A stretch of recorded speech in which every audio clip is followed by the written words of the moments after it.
So how has your poker playing experience helped you? In a number of different ways, like from a trading perspective, from a personal relations perspective, from just like a probabilistic thinking perspective. Because if you're not familiar with poker, it's a pretty simple game on the surface where you get dealt card, everyone gets dealt cards and has the same chance to win the hand, but depending on how they play it and how they play their opponents can give themselves more or less edge. So there's a lot of complex decision making that comes not only like in the moment, but thinking three or four streets or decisions ahead.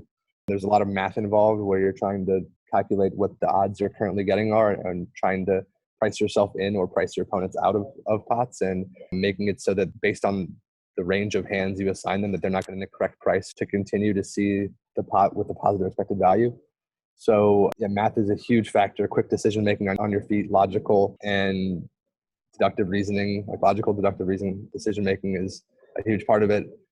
And then like human psychology is probably, especially in live poker, kind of a little bit online too, but human psychology is probably one of the biggest factors that people just discount in poker. So they correlate to crypto pretty well, especially like the math and the deductive reasoning and thinking probabilistically correlate to trading. Like you're trying to decide whether or not making this trade, buying this token or coin at this price makes sense because you think like, okay, I have a 30% chance it goes up 5% in the next day or 2 days, 40% in the next week.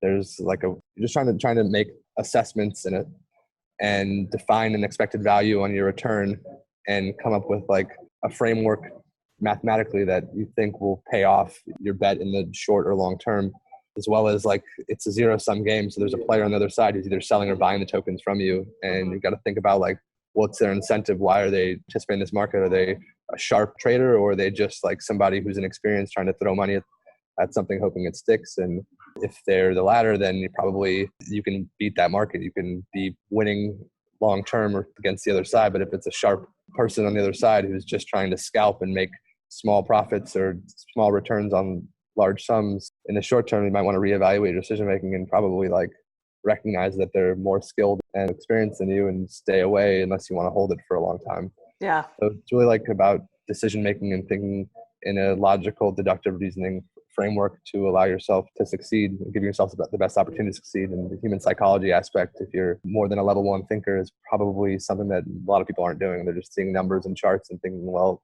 this looks good, it's a good setup, but not realizing that there's probably somebody on the other side who has a plan that's a little more complex than you're thinking, and it's going to be tough to beat them in the long run. Yeah.